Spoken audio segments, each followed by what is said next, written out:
Good evening, everybody. As you can tell, we're still in the swamp, Washington, D.C. And tonight we begin with breaking news out of the nation's capital. President Trump has delayed the release of some of the files on the JFK assassination that have been required by law to be released by midnight today. President Trump has approved apparently only 2,800 of the almost 35,000 documents to be released today before midnight. And if anyone in this administration understands what's going on, they're certainly not talking at least with me. One news organization is reporting the FBI and CIA successfully implored President Trump not to release documents, even though the intelligence agencies have had a quarter century to prepare for this day to actually follow the law. White House officials say the president will state in a coming memo that he had, quote, no choice but to keep some of the JFK files secret because of national security concerns.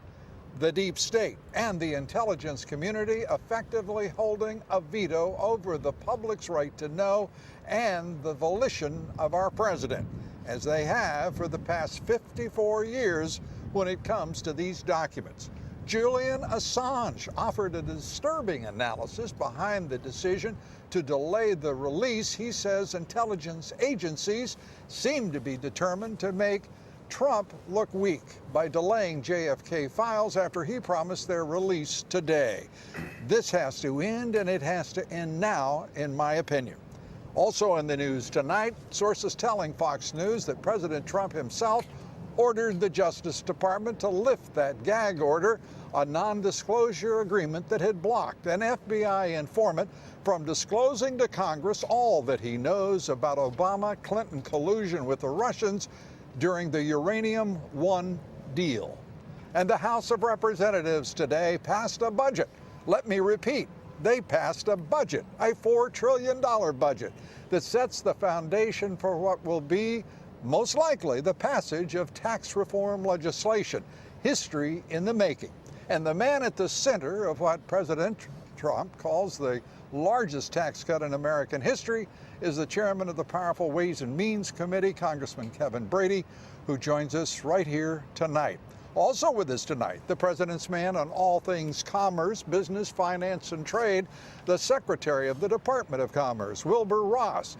He'll be with us, as will Dr. Sebastian Gorka, Lieutenant Colonel Tony Schaefer, and Byron York. So let's get to it right now.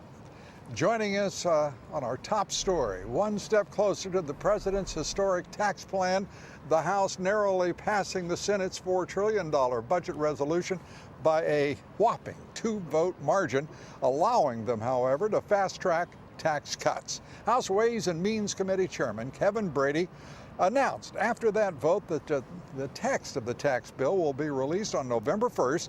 The Ways and Means Committee will consider the legislation in a committee markup beginning on November 6th. November 6th. Republican division does remain, however, over the issue of wiping out state and local tax deductions, curbing 401k contributions, and a few other matters. We're going to get those resolved right here tonight. Joining us, Congressman Kevin Brady, the chairman of Ways and Means. Great to have you here, a man who's been working tirelessly on tax cuts and tax reform for some time now. Great to see you. Thank you, Lou. Thank you for having me. Congratulations. Moving forward with the budget. Now that paves the way for your committee to star in what is can very well be a historic tax cut and tax reform. So today, Lou, thanks for having me. And today marks the beginning of the end of this horrible U.S. tax code. President Trump played a key role in passage through both the Senate and the House, and Republicans came together knowing that we cannot land tax reform this year till we have a budget firmly in place. They've got that done, and now our job is to lay out bold transformational tax reform, the type that President Trump and the House and Senate tax writers together laid out about a month or so ago, and then set us on the timetable to get this to the President's desk by the end of the year. Well, taxes are dull until we all start hearing about the prospect of tax cuts. And it's in the minds of, I think, most Americans, tax cuts are long overdue, and the government, as it has grown and gained weight, the burden has shifted to the taxpayer. Let's talk about a few of the issues that are outstanding. State and local taxes, 401k plans. Let's start with 401ks. Where do we all stand right now? Yes, so President Trump and I have visited several times about this. He wants to increase the amount of savings in 401ks, lift the limit, so do I. We want to encourage more people to save sooner in life and save more. Sounds wise to me. I worry because that average 401k saver, these are really important programs. The average saver in America is saving about $200 a month. Right. That will not last them in retirement. We've got to find a way through the tax code, in my view, to encourage more of that savings. Here's where we can start. Let them keep more of the money they earn through tax relief, get them better, bigger paychecks with a stronger economy. That's exactly what President Trump and the House and Senate are proposing in tax reform. So the 401k, what happens to the plan itself? Yes, so only in Washington is increasing the amount you can save a cut. I mean, that's how this town works, as you know. When a man or a woman, whomever, starts a sentence only in Washington, D.C., you know it's not going to end pretty. It's not going to end well. And so, but this will for 401ks, because we're going to strengthen this program if we get a chance to do that. The president's excited about the thought of encouraging more savings. So he and I are going to work together on this effort. At the end of the day, if we can't find consensus in the country on how best to do that, we'll leave them as they are. But I really want to increase the amount that people can save. And it sounds like you and the president are close enough that resolution is the more likely outcome. Yeah, I hope so, because I think savings is so critical. But one of the key is, as you know, for most working families, there's not enough left at the end of the month to save. Right. So we've really got to get these paychecks up. And by the way, it's hard to say when your job has left America and moved overseas. That's another reason we're focused on tax reform. As the saying goes, all of this is part of a piece, and a very complex economy and a very complex life right now to try to, first of all, to sustain a job, employment, build wages, and at the same time security for a family. Let's go to the issue of state and local taxes, which is an important deduction for most people. Threatened now? Is it threatened now? As part of our effort to go to a simple postcard style system, where 9 out of 10 Americans will be able to file using a simple postcard style system, it's not on that postcard. And here's why. We're proposing to flatten the brackets, lower the tax rates for everybody in every state, and protect more of the first dollars they earn. That will provide tax relief for Americans regardless of where they live. Lawmakers in very high tax states, New York, New Jersey, Illinois, California, others as well, you know, they are worried because their state and local politicians are just hammering them with taxes. And so they worry about that burden. We're working with those lawmakers to find a good way, because at the end of the day, for us, for me especially, as chairman of the Ways and Means Committee, I want people to keep more of what they earn regardless of where they live. So whether it's Manhattan or Manhattan, Kansas, let's let them keep more of what they earn. Those deductions, you know, the idea that the interest on mortgages would not be deductible. Well, that stays in the. That stays on the postcard as well as the charitable. And certain high-cost medical items that are deductible, where will they land? Yeah, so right now those are not on the postcard because we are significantly lowering the tax rate there, and we think providing good, strong tax cuts, also by doubling the standard deduction. We're continuing to listen, though, Lou, on that postcard proposal, fair and simple, to find out where the American public ultimately wants to be. If they want to be that simple, that fair, and get rid of so many loopholes and exemptions and all that, so we can lower the taxes for everyone, we can get there. Yeah, it's interesting, the conundrum that you face, the challenges that you face, and the Trump administration. Most people would like to have it simple, would like to have it fair, and I'd like to have a hell of a lot of money back that they pay into the government. We are if you an can accommodate overtaxed all nation. if you can accommodate all of that, you're going to be a miracle worker. I know it's going to be a tough chore. And markup begins when? So in 2 weeks. Okay. So tax out reform bill out next week. We continue to listen to the American people as we move this forward. But for the first time in 31 years, Ways and Means Committee is going to take action to fix this tax code. It only took 31 years. Oh, and a fellow named Donald Trump as well, right? It's a good team. And Kevin Brady, Chairman of Ways and Means. Great to have you here. Thank you, sir. Thanks so much. Up next, Democrats dragging themselves into the mud, trying to dig up dirt on guess who? President Trump. They tried that, you remember? I understand recently she said, well, opposition research is very standard. So, you know, it's very interesting. She denied it. Her own people denied it. Everybody denied it. And now they're sort of scooting around trying to figure out what to say. I think, honestly, I just think it's a disgrace. Dr. Sebastian Gorka of the Make America Great Again Coalition joins us live here in Washington, D.C. We'll be talking about the fallout from the phony Trump dossier funded by the Democratic National Committee, the campaign of Hillary Clinton, and at least one sneaky bad Republican. We'll take that up and much more as we continue to await the release of documents from the JFK assassination file. That's next. Stay with us. We'll be right back with much, much more.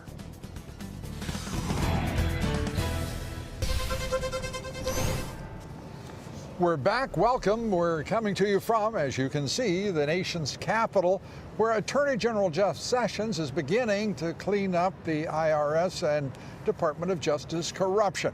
Beginning, I said. The Trump administration today announcing it settled lawsuits with Tea Party groups who were unfairly targeted by the Internal Revenue Service under the Obama administration.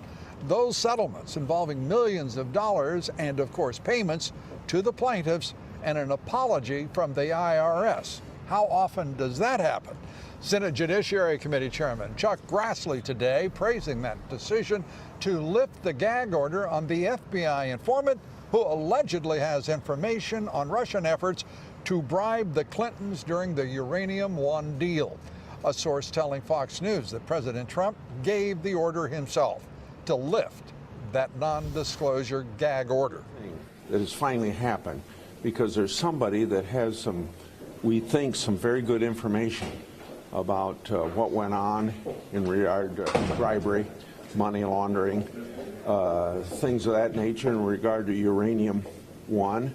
And it gives us a real opportunity to fill a void in what information we know.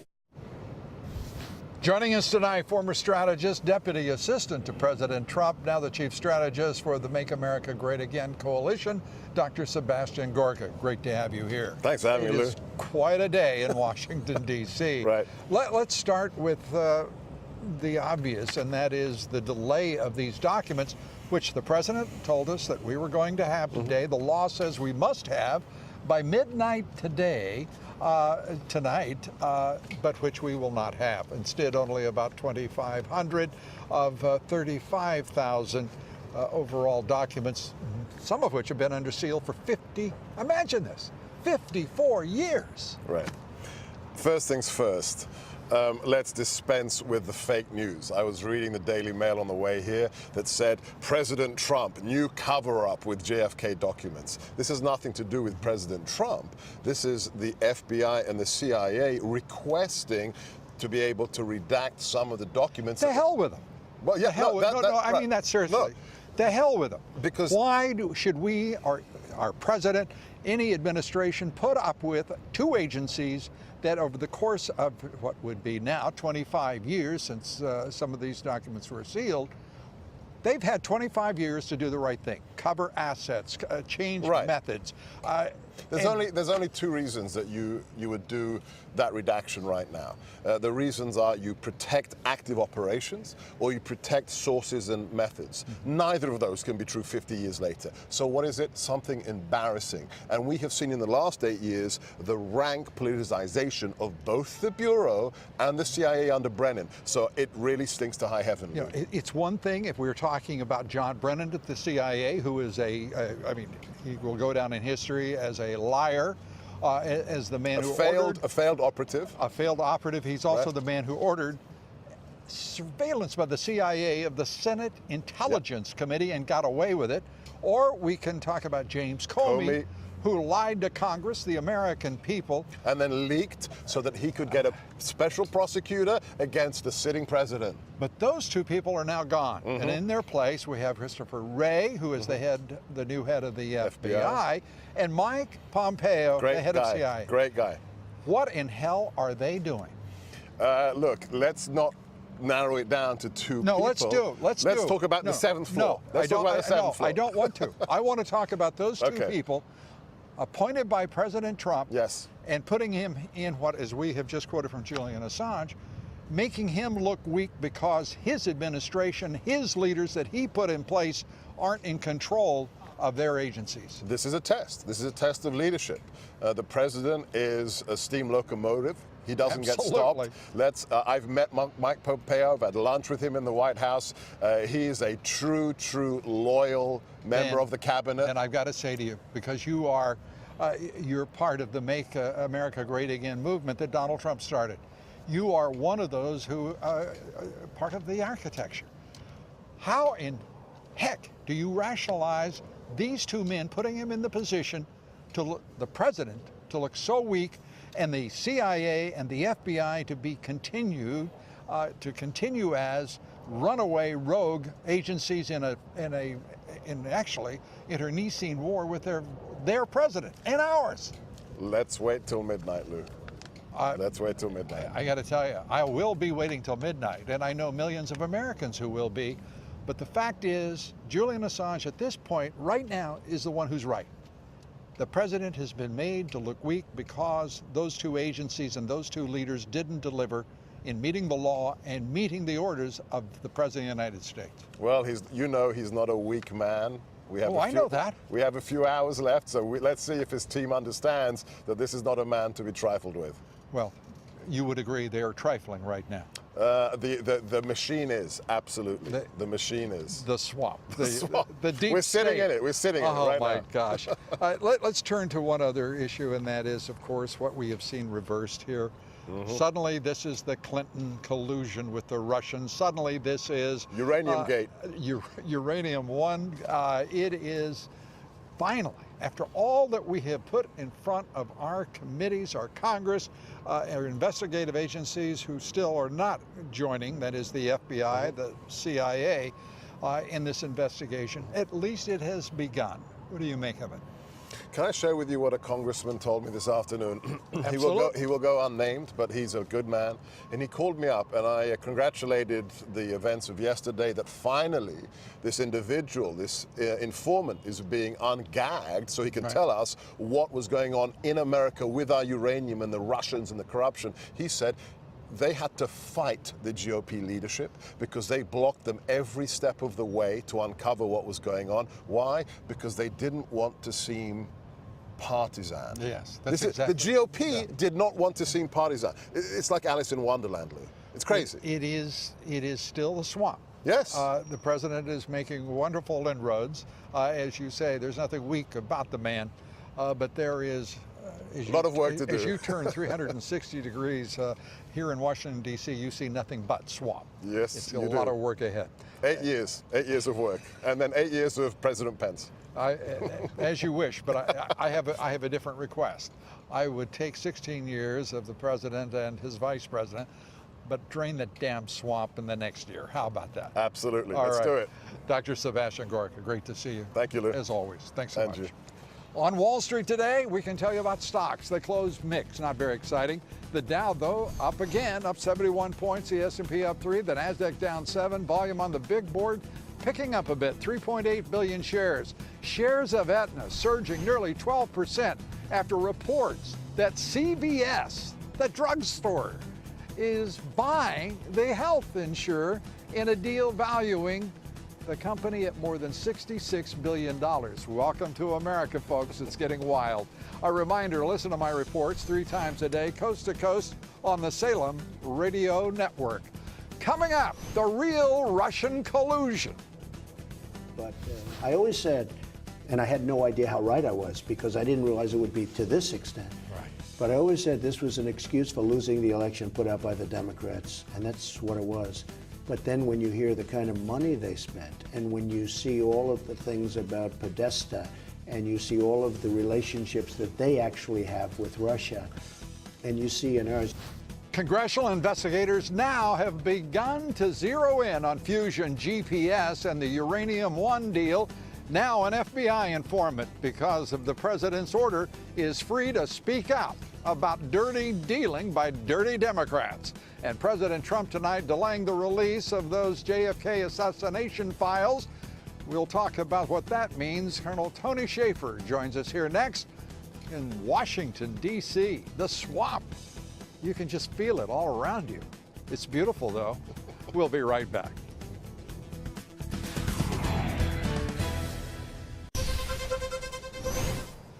Welcome back. We're coming to you live from Washington, D.C., where President Trump made public a small fraction of the sealed JFK assassination records that were by law required to be released by midnight tonight. The FBI and the CIA, bastions of the deep state, lobbied the president at the 11th hour to keep especially sensitive documents private for national security reasons. The president has given the agency 6 more months to review them further, apparently. But why should they need 6 months? They've had at least 25 years to ready them for the public to know. But they chose arrogantly not to take advantage of a quarter century in which to do the right thing. Joining me tonight, retired U.S. Army Lieutenant Colonel Tony Shaffer. He's now a senior fellow at the London Center for Policy Research. You've worked covertly. You have been worn the uniform of the United States military. Yes, a bit. And you are watching 2 agencies tell the President of the United States that they are not ready to obey the law. And by the way, I've had some experience with redactions too. You might remember from Operation Dark Ark. An entire book redacted. As I and again, which agency? Oh, that was the Defense Department. That's right. That's right. And we won the First Amendment lawsuit on it too. So there you go. No, look, I know it took a while, didn't it? It took a while, yeah. but not 54 years. It's hard to believe, but people over at CIA still don't want the American people to know they do spying. Imagine that. I mean, they're. Well, I'm not convinced that they do it very well. So lately, but this is the deal. They want to be able to, I think, maintain control of the process. You have to understand, Lou. You've been watching the deep state. It's more about control than doing any good publicly. So in this case, I think it's more just one more thorn in the side, trying to say, oh no, we're not ready. We want to review this. And let me tell you, it's going to be hard to find anything, in my judgment, from 1963 that needs to be held back by or any 1992, 25 years. Yeah. The ignorance and the arrogance of Mike Pompeo, the head of the CIA, and Ray, the head of he's the director of the FBI. Yeah, well. How much of an improvement are they over John Brennan and James Comey when they don't salute the President of the United States, don't follow the law of the United States, and at the 11th hour, literally, refuse to honor the public's right to know.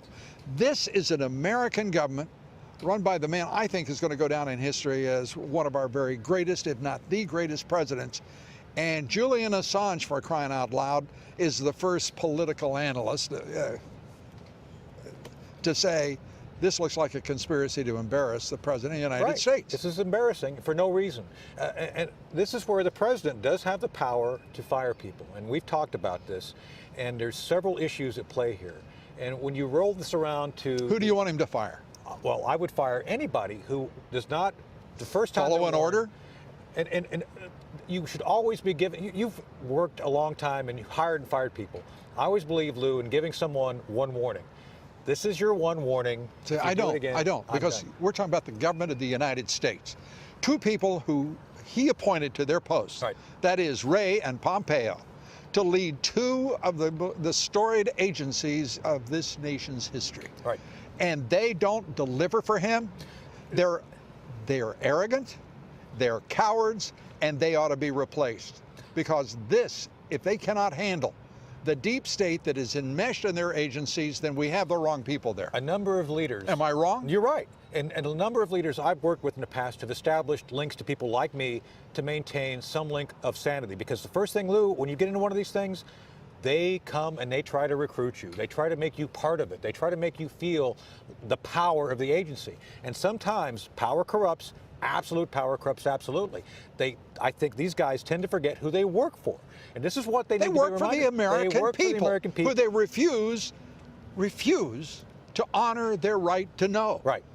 We are no longer a constitutional republic if we cannot compel our intelligence agencies and law enforcement agencies to follow the orders of our president. And of the interests of the American people. There's absolutely nothing at this time to hold back. Nothing.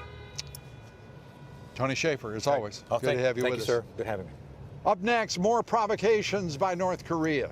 President Trump ready to head to Asia on a very important trip. We have to solve the North Korea problem. Right. It's a very big problem. It should have never been given to me. This should have been solved long before I came to office, when it would have been easier to solve. Former CIA analyst Fred Fleitz says China could hold the key to containing Kim Jong-un. He joins us here next in Washington. We'll see what he thinks about the CIA, the FBI. We'll be right back.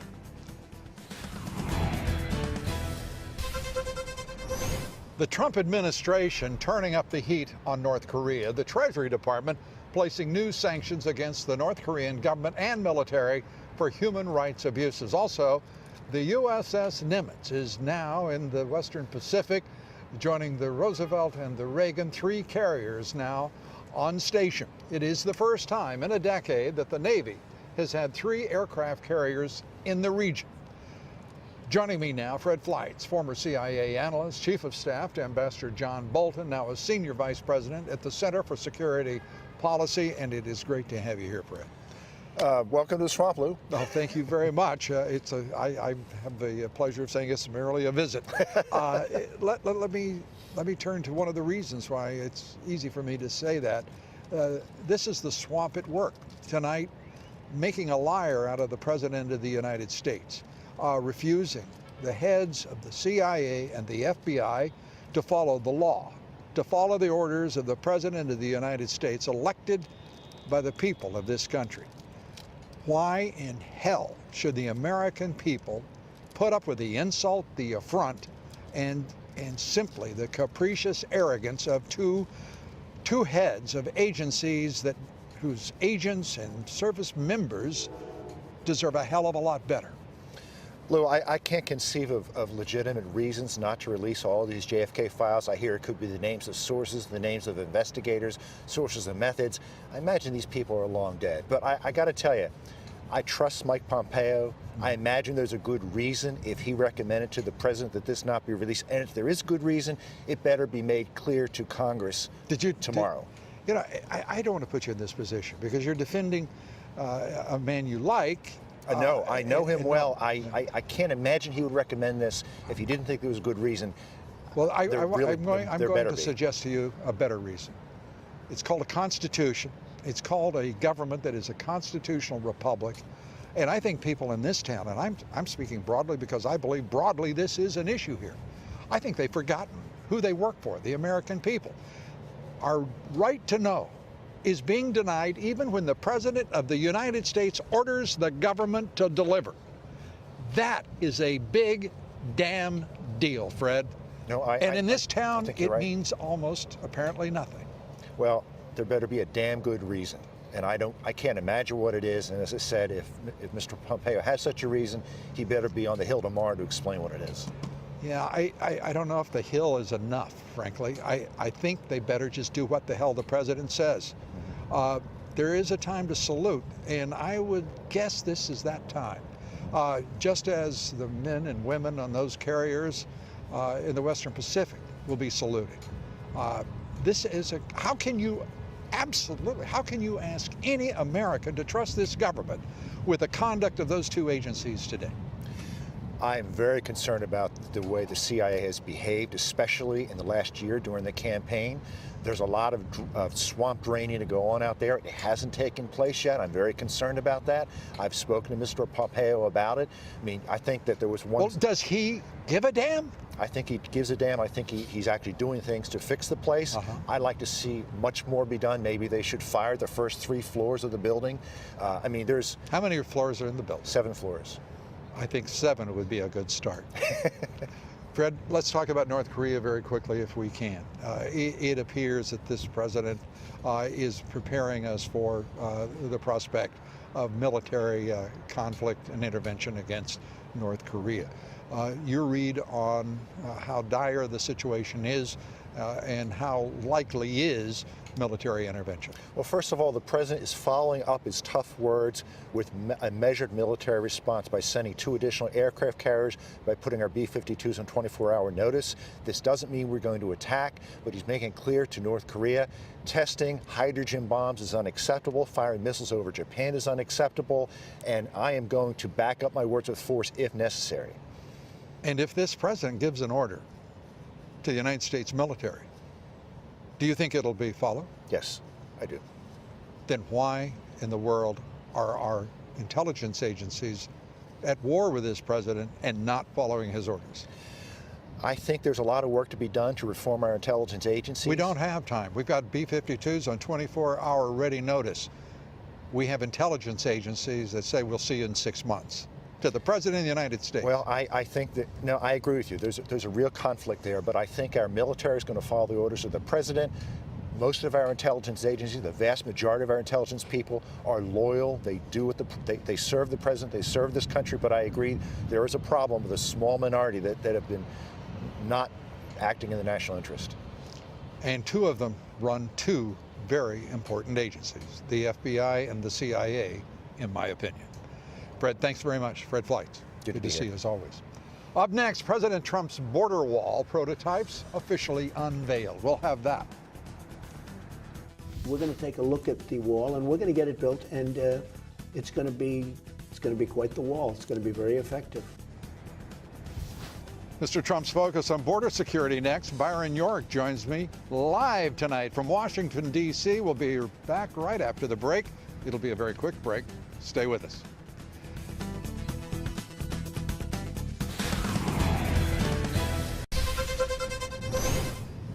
Welcome back, and thank you for joining us. We're coming to you live from Washington, D.C.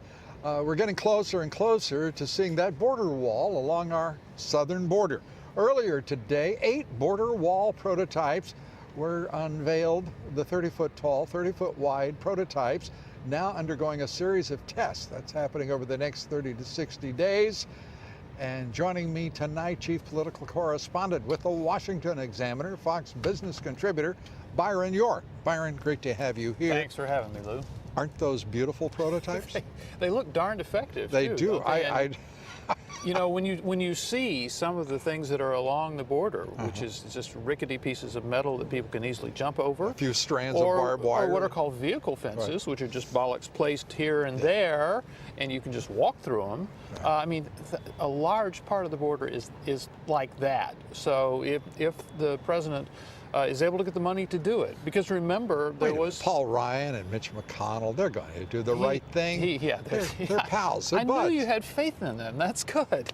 But you know, the president really already has the legal authority to do this. Congress passed a law called the Secure Fence Act in 2006, and it's still there. I can still remember Duncan Hunter and Dana Rohrabacher talking to me 2006, telling me about the They're going to build a 700 miles of border because they Yes. got the president's guarantee that that would happen. Yes. The guarantee never did deliver. The problem has always been there is a bipartisan consensus against enforcing some of our immigration law, and There's the a Secure Fence Act bipartisan is that. consensus in this town to never do what you say Yes. and do as little as possible. And if you have to cheat, lie, or steal, stand by, because one of those three will happen. Because they passed that Secure Fence Act in 2006 and said the administration shall do this, and the next year they changed it to may. Yeah. And it ain't got done. Isn't that extraordinary? But at least they were paying attention to the language and had the integrity to change it before Matters. ignoring it. In the case of the CIA leadership and the FBI, no integrity of any kind. Well, I think what we're seeing here is similar to what we saw with the Iran nuclear deal, which is the president campaigned on getting rid of this deal. He said it over The president and over. 5 days ago said it's going to happen, I'm going to release these Kennedy files, right?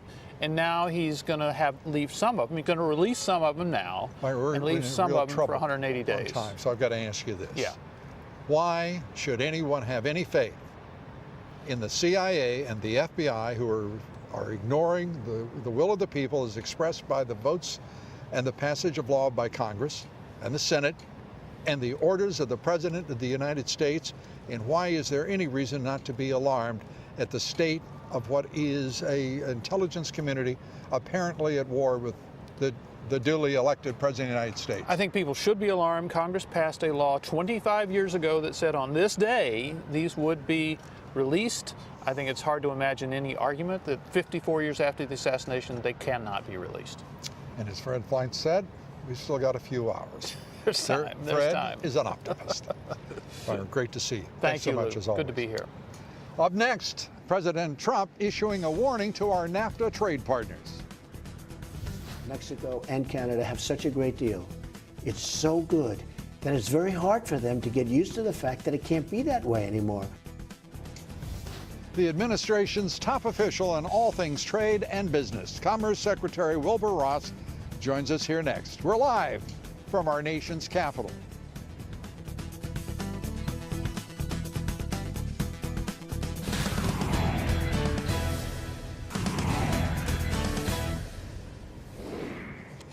Joining us tonight, Commerce Secretary Wilbur Ross, who is, amongst everything else in all of his accomplishments, a great American, a terrific friend. Good to see you. Good to see you, Lou. And you've got so much work, and you're doing so much, as the entire administration.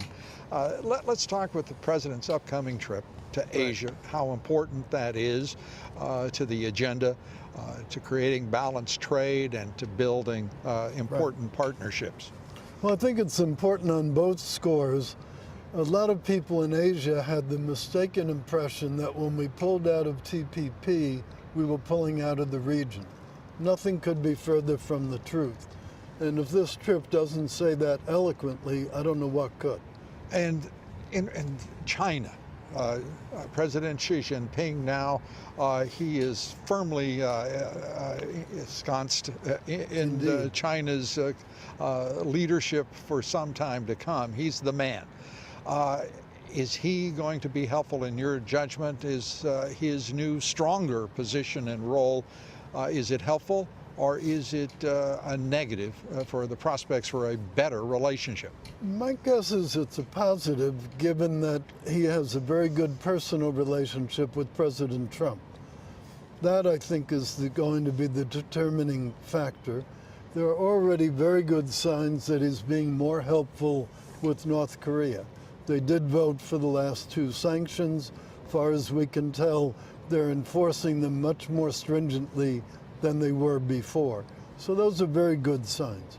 And you're going to be there, I understand, Oh, sure. Yes. For at least the Chinese portion of the discussions the president will be leading. I want to turn, if I may, to another part of what has been another productive day for this town, a rare productive day for Capitol Hill. but passing a $4 trillion budget. Right. Talking with Kevin Brady, the chairman of the Ways and Means Committee. I assume you guys have gotten to know each other very well. Yes, indeed. He's obviously excited, and in 2 weeks, looking at the markup of tax reform. Your idea about whether that is in prospect or in trouble? I think it's in prospect. I think the vote today told you that. They didn't put any amendments at all. They took it exactly as it came from the Senate, even though they had been talking about quite a few amendments. Only reason they would have had for doing that is to grease the skids for the tax bill. And I think the few the negative votes that came were probably mostly over the deductibility of state and local. Yeah, and Chairman Brady made it clear to me tonight that he and the president have more talking to do, whether it be 401k plans or whether it be the deduction of state and local taxes. A little chatting still to be done. Well, I think the president was wise to come with a framework rather than a fully blown bill, because at the end of the day, it's the Congress that's going to write the bills anyway. So that simply would have delayed things and given more controversy to them. So I think the strategy was right. Well, as the Secretary of Commerce, you're doing a pretty good job, I would like to say. We are watching 3% growth in the second quarter, likely to do as well, it seems, for the third. You've got amazing job creation. Business is eager to get things going with tax reform. Congratulations. It's the president who should get the congratulations. I thought I'd test you on that. It's his programs that we're trying to implement. Well, it is an extraordinary. You have to go back to Bill Clinton's administration. You've got to go back 30 years to find any kind of achievement at this level. That's a remarkable. Well, it is, and in the most recent quarter, I think we would have been well over 3%, except for the hurricanes. You know, you'd think you're a member of the Trump administration. Mr. Secretary, thank you so much. And we thank all of you for joining us.